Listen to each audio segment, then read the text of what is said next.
Hi everyone, this is Rakshita. I welcome you all to my YouTube channel. Today we will be discussing and exploring a very important tool that is Swiss ADME.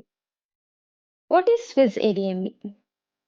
Swiss ADME is a tool that predicts ADME properties of a small molecules. It is very important when you have to deal with drug designing and predict the value of a pharmacokinetic parameter. It uses an algorithm to analyze the compound and predicts the ADME properties. Step 1.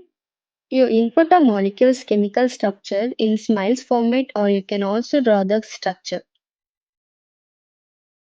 Step 2. Once you add SMILES or your compound structure, click on this red arrow and now you can click on the Run button. Step 3. The tool calculates and displays various properties including physicochemical properties, pharmacokinetics, and toxicity.